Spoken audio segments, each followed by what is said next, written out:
Good day guys, Mark here again and welcome back to my channel. If you're new to my channel, you love cars, DIYs, and anything under the sun, please consider subscribing and check out my playlist. Okay, so good day mga paps at welcome ulit sa channel natin.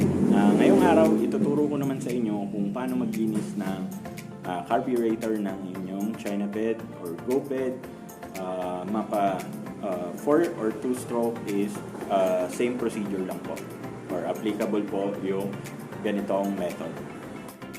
Okay, so bakit nga ba natin kailangan linisan yung carburetor? Unang-una, pag hard starting. Pangalawa, pagka mahina na yung hatak. Pangatlo, pagka medyo matakaw na sa gas.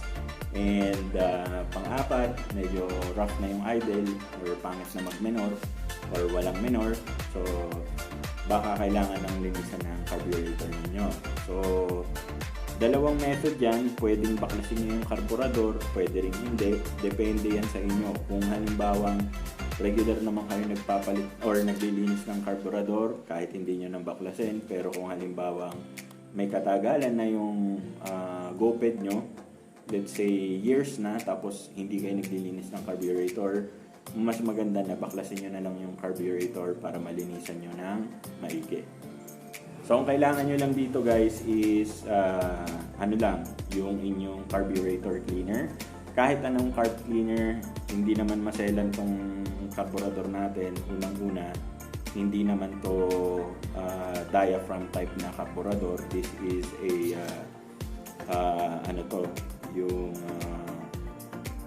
butterfly type na carburetor.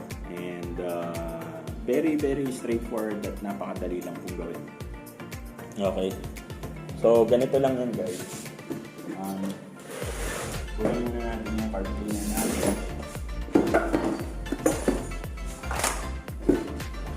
In my case, yung carb cleaner na gagamitin ko is FMS Carburetor Cleaner. Yan yung ginagamit ko sa sasakyan ko rin. Alisin nyo muna yung cover ng carburetor nyo.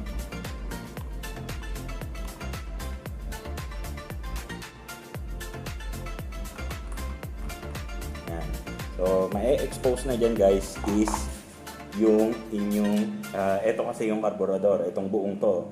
Etong, plastic na to, this is actually your air intake assembly. At etong kapirasong foam na to ay yung nagsisilbing filter. Okay, so eto yung nagfi-filter ng hangin. So, dapat eto, once in a while is, syempre, tanggalin nyo. Natataktak naman yan. So, pagka may mga nakikita kayong mga solid debris, tak nyo lang.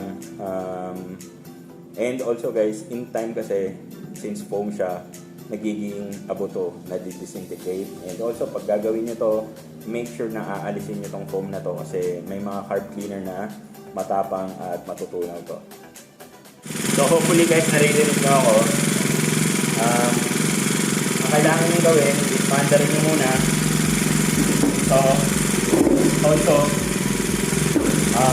i-adjust nyo muna yung guys, yung idle. So, yung idle nung sa akin. So, i-adjust nyo yung menor. Dito siya na-adjust. Ito. So, taasan nyo muna. Yan.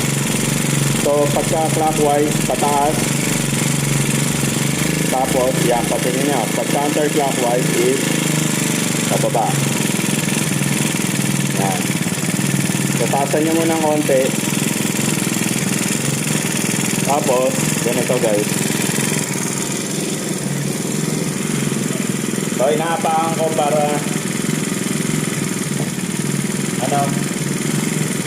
nagpapaibreak kasi. Ang gagawin nyo lang, using your carb cleaner, i-spray nyo siya dyan sa butas. Kaya kung mapapansin nyo guys is pagka nag-spray kayo, yan, parang medyo mamamatay, tapos may mapapansin kayong usok dyan. So spray tayo. Yan. So normal yun. Yan. So normal yan na mamamatay guys ha. So ganito na lang. Nakaupo kasi ako kanina eh. So, dapat kasi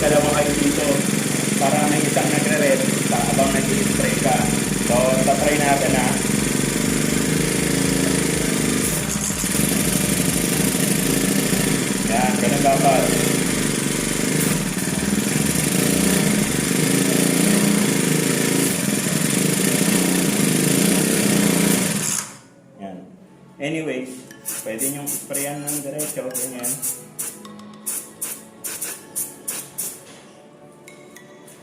Yan. Tapos, yan, normal yan guys, magka-hard start ng konti. Siyempre, kailangan matuyo yung car cleaner. Pero try natin.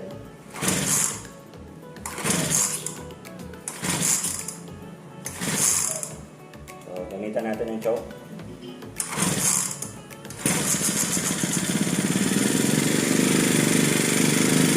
Okay, so guys, tapos na natin linisan. Yung mga patay-patay hindi, normal yun guys. Pero kung meron kayong kasama, mas madali. Yung isa i-rev ng mataas habang ini-sprayan nyo. Okay, so syempre make sure na naka-free wheel yung gulong sa likod.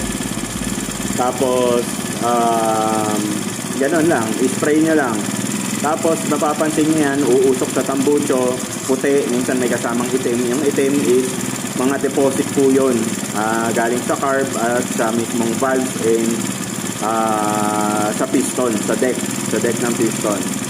So ganun lang kadali guys maglinis ng carb. Anyways, kung balak nyo naman tanggalin, ito lang naman yung dalawang allen, tatanggalin nyo lang.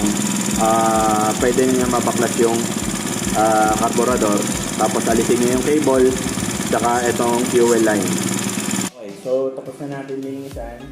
Nabalik ko lang yung cover, yung tape.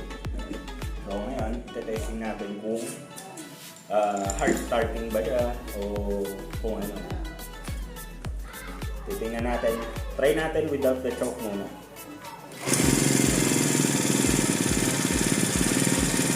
So, one click.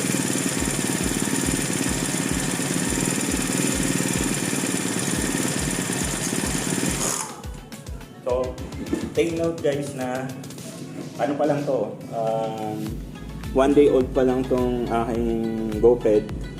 Stock pa yung ating spark plugs, pero papalitan na natin yan ng iridium pagdating ng parts, okay? So, marami pa yung big carb at magpapalit din ako ng high performance na clutch set, clutch belt din. Yung sprocket, pinag-iisipan ko kasi nakakaahon naman dito sa amin. So, titingnan muna natin guys. And that's it for me today guys. Sana nagustuhan niyo yung video natin today. If you did, please give this video a thumbs up. At kung meron po kayong tanong or request, please do utilize the comment section po sa baba ng ating video. Again, Mark nga pala ulit. Thank you so much for joining. See you guys on our next video. And that's it for me today guys. Hope you liked the video. If you did, please give this video a thumbs up. At kung hindi pa po kayo nakasubscribe, hit nyo na po yung subscribe button. Again, Mark nga pala ulit. And kung kailangan nyo po ng parts and accessories ng inyong sasakyan, link po sa description section below. Once again, Mark nga pala ulit. Maraming salamat po sa pagsama sa akin today and hope to see you guys on our next video.